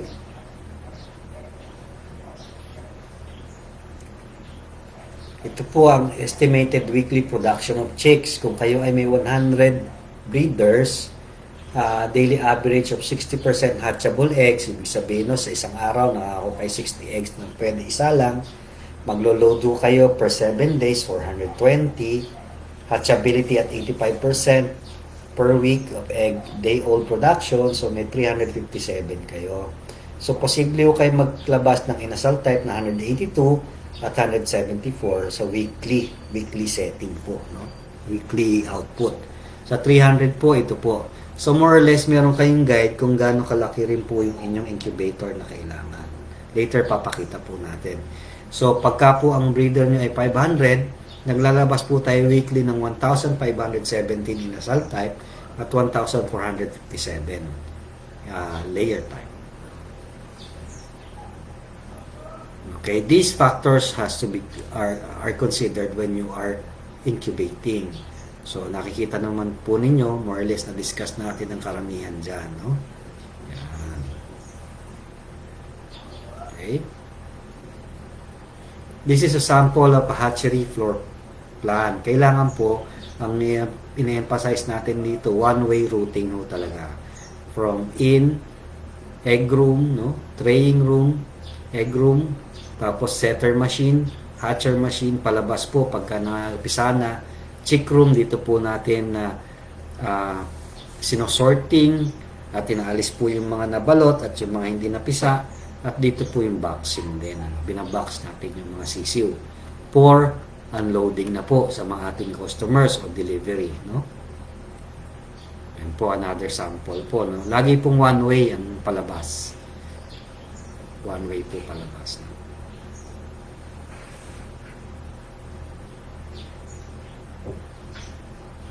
Ang nakikita po lang natin ito, in-explain lang natin na may ideal temperature po.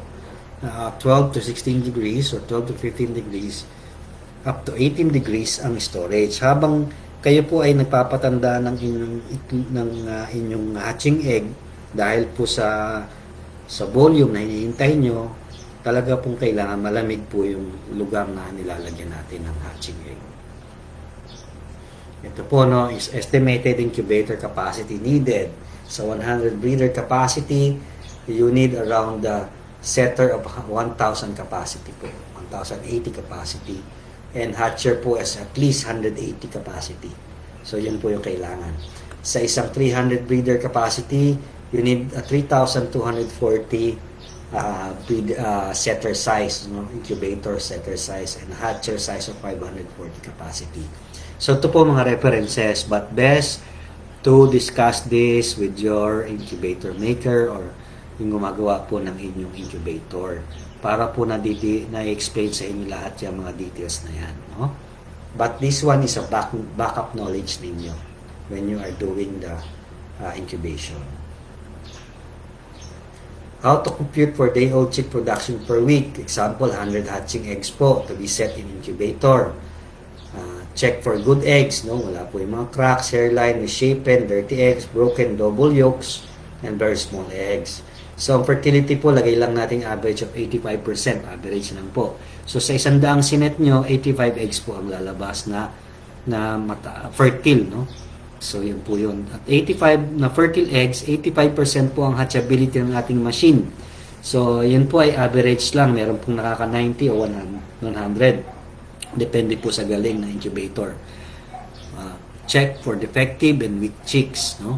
Sexing of chicks is estimated to be 51% male and 49% females, no? So, you have 37 heads na male at 35 heads na female sa 100 heads na sinalang ninyo.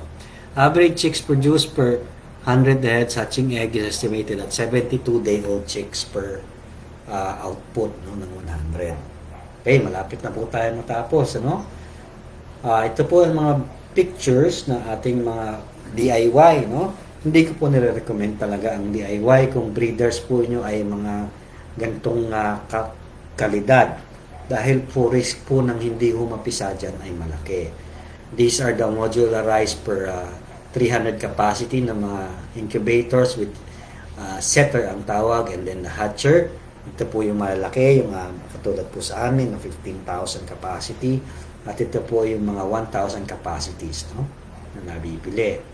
Okay?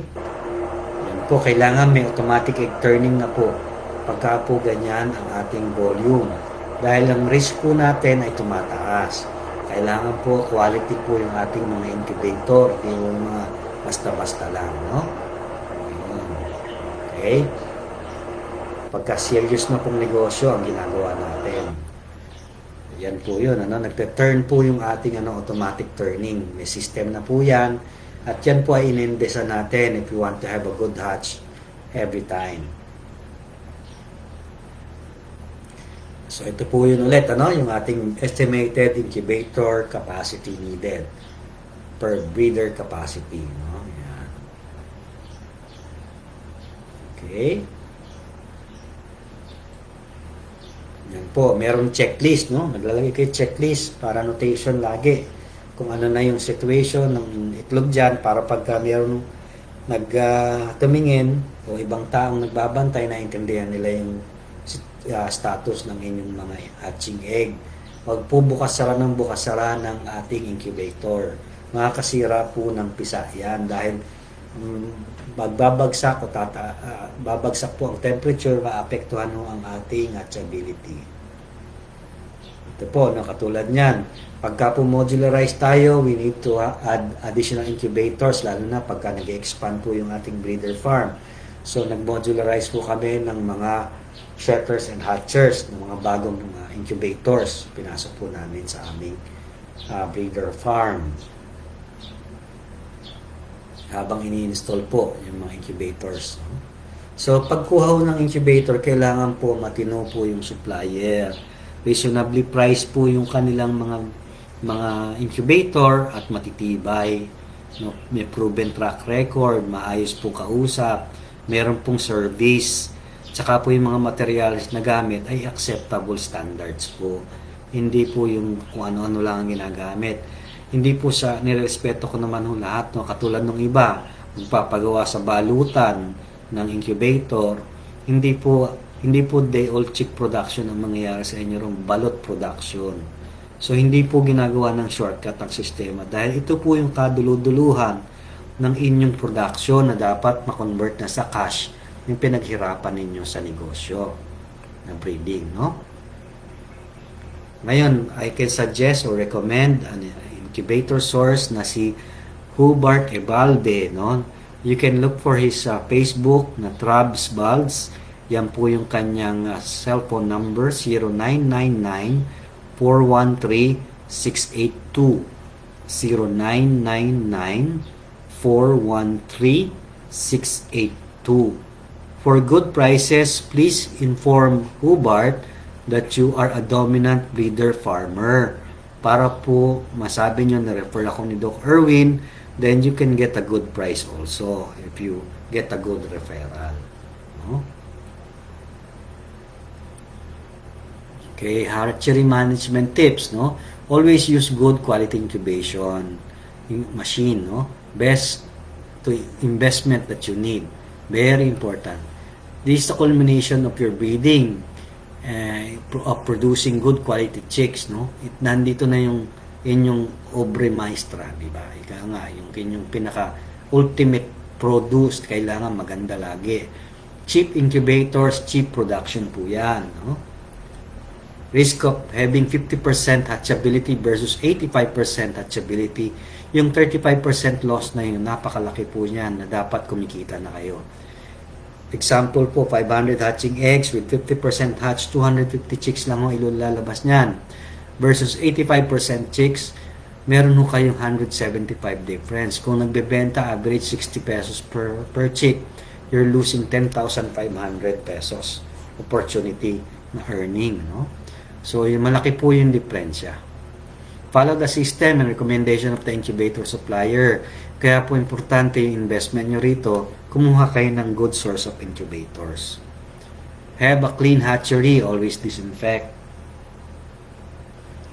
Have a backup program, no? A generator or a backup incubator. Para po kung pagka brown out or may problema sa kuryente sa area, meron po kayo continuous supply.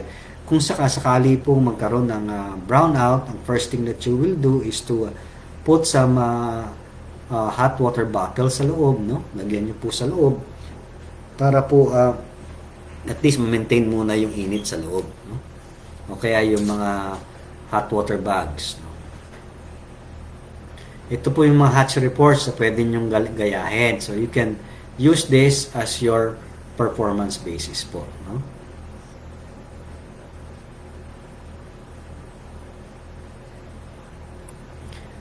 Many dead embryos, ito po yung mga possible reasons. Marami pong balot. Ano po bang other problems, no? Pips, marami. Malposition, many pips, stick to shell. Ito po yung mga possible solutions dyan. And cause and remedies. Okay? So, importance of good quality incubators, no? Yung pong customer ninyo ay happy. You can even create your own brand, generate money, create local employment, good hatching, no? Good genetics will be coming out. So you need these kinds of program na maganda yung inyong incubator. Chick selection and packing, no? Yan po, pagka napisa na, lalabasan na yung mga sisiw, active, pipilian nyo na po. Yung mga defective, inaalis na. Yung mga may labaso yung mga kanilang laman loob, alisin na po sa lugar na yan, ano? And we have to check kung bakit, no? Sa dominant CZ po, we can already check sa D109 kung alin ang babae at lalaki. Lahat po ng itim yung tuktok ay mga babae. Puti yung tuktok, meron po yan ay mga lalaki. So madali nyo pong ma-separate ang male at female dahil sex link ang cross na yan. Yan po, D109, ganyan po itsura ng mga sisiw, no? May puti sa ibabaw, lalaki po yan. D107, may dilaw sa ulo, sa tuktok ng ulo, babae po yan. D149, may dilaw din po o puti sa ulo, yan po ay D149 na lalaki. Sa D102 po ito, 102, ito po yung itsura ng lalaki at orange po yung babae. Madali pong i-separate. Yan po, no? Yan po yung genetic parent stocks, production na sisiw at paglaki ng ating mga sisiw. Yan po. Ito po actual hatch, no? Makikita nyo na yung mga lalaki, maibubukod nyo na po yung mga yan. Okay? Dito po makikita natin D102, ito po yung mga babae, no? Ito po yung mga lalaki. D102. Okay? Sa D853 po, medyo kailangan mag-practice tayo, pero pagka nakuha niyo po yung sistema, sa day old pa lang, makikita niyo na yung male at female. Mga maliliit po yung mga balahibo sa pakpak ng ating male. Mabilis po ang laki ng ating female wing feathers. At meron pong maliit na row at merong mahaba na row. So, yan po yun. Ano? Female, ito po yung main primary feathers, secondary feathers sa ilalim. At ang male naman po, halos pantay-pantay ang mga balahibo ng mga kanilang feathers, no? Wing feathers. Okay? Yan po, another example. Yan. Pwede nyo naman i-pause at pag-aralan. Yan po, pagka nagsosorting, nakita natin male-female, sinesegregate na natin. So, ito yung lalaki, maliliit ang feathers, tsaka pantay-pantay. Ito, mahaba ang feathers, at merong second na maikling feathers sa likuran. Nakaharap po sa inyo yung sisiw. Sa tuktok po yung sisiw.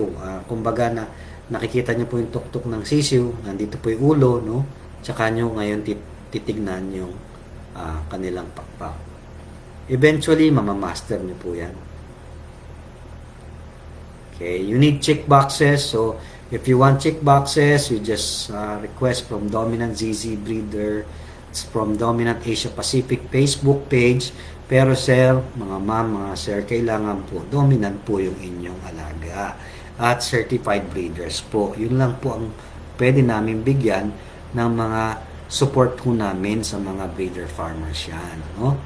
So we need that kasi may logo po ng dominant. Yung mga walang logo, pwede rin mo kayo mag-message pero kailangan po ay nagkakaintindihan tayo sa inyong minamarket.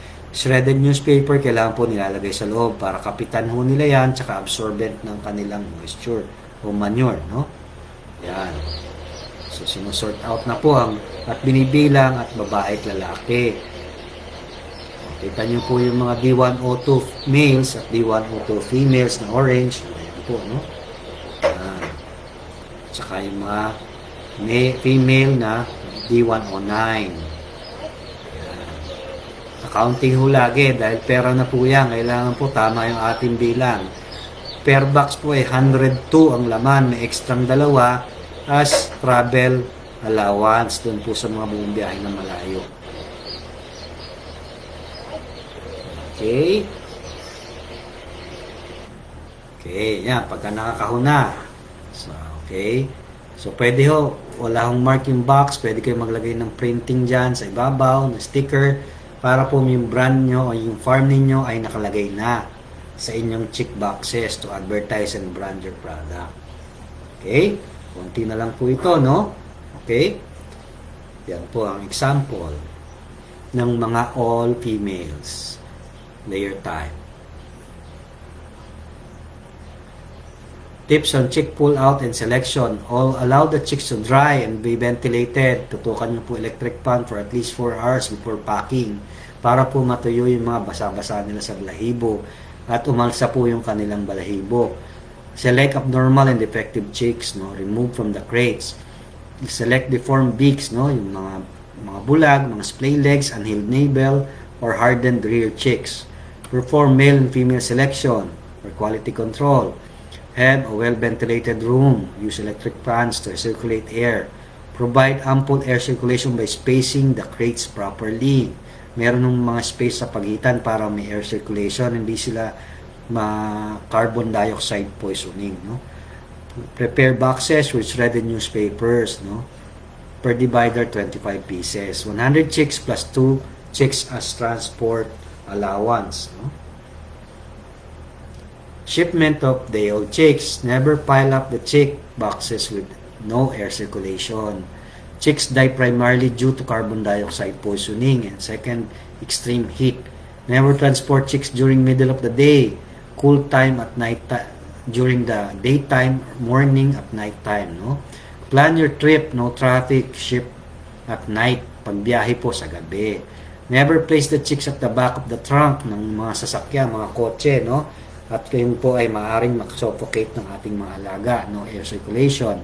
Always inform your customers of your precautions. Pagka po bumili sa inyo, bigay niyo po yung mga precautions na yan. At baka po iwan sa sasakyan, manood ng sine o mag-shopping, nakalimutan ho, may sisiw silang dala. Nangyari na po yan. Place fans to provide air, no? Tutukan nyo po ng hangin. Smothering or lack of oxygen is a common problem. Be sure boxes have enough air holes. Baka po dyan ay nasusuffocate dahil po sobrang carbon dioxide, nila pong air circulation sa loob. Okay? So ito po yung mga vaccination programs na mabibigay nyo po sa mga customers ninyo. These are our recommended vaccination programs. Setting a continuous supply program. Ito po yung sinasabi natin. Batch 1 ng breeder, bagka schedule niya na rin po yung batch 2 for those regular customers na. So first time gusto nyo pong try nyo po. At pagka nakita nyo yung market na maganda talaga, bumili na po ng second batch. No? Hindi po yung volume na marami dito, hindi maalagaan, kakasakit, hindi po ganon. Nasa planning po yan ng batching. No? Setting up a regular supply. Try to start with twice a year load of breeders. Volume is dependent on your capital, farming capability, market program, and logistics. If demand increase, slowly increase the breeder size, taking consideration of hatchery size. Never rely on a single big customer. Spread your market wisely. Superior F1 imports 2 to 3 times a year. You can piggyback your orders to us. No? Grow as you go. Solid foundations are more important if you target a long-term program. So, wag pong magmamadali. No? Marketing of chicks. Po, no? Tips on marketing chicks, no? Always check your record and inventory of production. Always keep good quality produce. Always seek market of your products. Hindi po yung nag-aantay lang kayo ng customer, lagi pa kayo naghahanap. Paano po kung hindi pa ready tumanggap yung customer ninyo? Tsaka po may deposit, magpapa-pre-deposit kayo o full payment bago kayo mag-deliver. Para po hindi nasisira yung inyong deliveries, no? Do trial marketing with influential farmers or government personalities. Have your farm accredited. Spread your product. Don't just focus on a few customers. Try to maximize your market in your province, then market in other provinces. Priority muna yung probinsya ninyo. Participate in farmers conventions, may mga exhibits, etc. Pagka po open na po ulit ang conventions and exhibits, try to participate. Teach your customers, ini-educate nyo po yung farmers nyo, especially sa brooding at feeding. Link up with us to assist you in getting good market share. Always follow our price policies. You can value add by selling 30-day-old vaccinated chicks and ready to lay. So kumikita pa ho kayo pagka bakunado yung inyong alaga at brooded at 30-day-old selling. So ito po yung lamang, i-explain nyo po yan sa inyong customer. Na-explain na po natin to sa module 2, pero maganda po na naunawaan nyo po bakit po anong kalamangan using this kind of F1 chicks. Yan po yung mga manok, pag lumaki na, yung mga inasal type, ganyan po itsura. No? Pagka mga 60-70 days old na sila, no? Yan po, pag inihaw na sila. So yan, nakakagutom na po, no? Sa mga OFW natin, talaga nakakamiss po yan, ano? Yung ganyang ihaw-ihaw. Yan po, nilalagyan po nila ng tanglad sa loob. Yan, kanyang mga local delicacies, no? Yan, pagka yun yung sinasabi natin magbebenta na kayo ng roasted per occasion, may regular supply na kayo, kayo ang pinakamababa ang cost to produce sa area. Dahil po kayo yung nag-produce ng breeders, nag-produce ng sisiu, at nag-produce ng inyong roasted chicken. No? So, napakalaki po ng kita. Maganda po ang kita sa ganyan. Sipag at tiyaga lang ang katapat. Eventually po, pwede na kayo magtayo ng ganyan. Mang inasar, maaasar ka sa sarap. Mga ganyan pong catchy phrases, pwede nyo pong gamitin. No? Okay, so talagang pang-come on sa ating mga customer.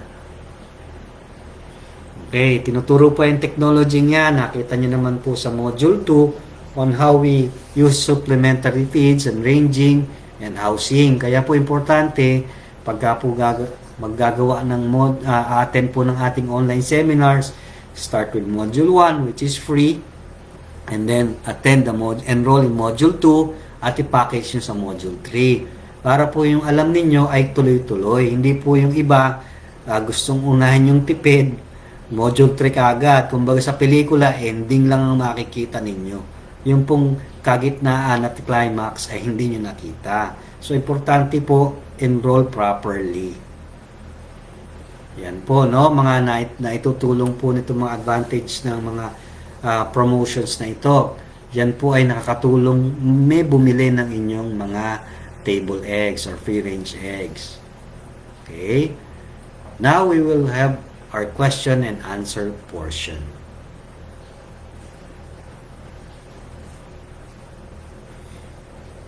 Thank you for your time and attention. God bless.